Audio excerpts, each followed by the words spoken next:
വണക്കം. ഇന്നത്തെ റെസിപ്പി നമ്മൾ കപ്പലണ്ടി മിഠായാണ്.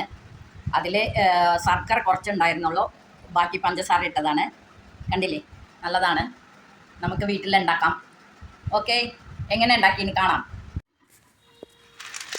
കപ്പലണ്ടി തൊളി കളഞ്ഞിട്ട് ഒന്ന് രണ്ടായിട്ട് മിക്സിയിൽ അടിച്ച് എടുത്തതാണ്.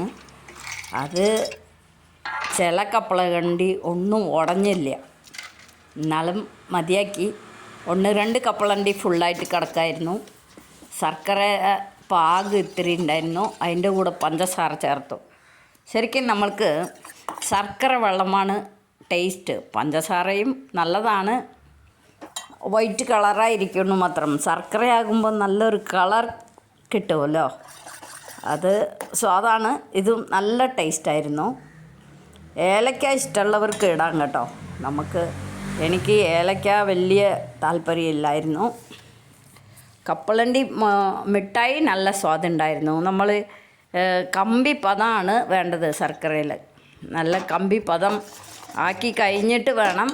കമ്പി പദം അതാണ് ഞാൻ വെള്ളത്തിൽ ഒഴിച്ചാൽ അത് അങ്ങനെ നിൽക്കണം, ഡ്രോപ്പ്. പിന്നെ ഇങ്ങനെ കത്തി കൊണ്ട് മുറിക്കാൻ നോക്കിയതാണ്, ശരിയായിട്ട് മുറിഞ്ഞില്ല. പിന്നെ ഞാൻ ഇങ്ങനെ പൊട്ടിച്ചെടുത്തതാണ്. ഓക്കെ, വീട്ടിൽ നമ്മൾ കൊടുക്കുമ്പോൾ കുട്ടികൾക്ക് ഒരു ടേസ്റ്റ് ഡിഫറൻ്റാണ്. ചെയ്ത് നോക്കണം. Subscribe please. Thank you.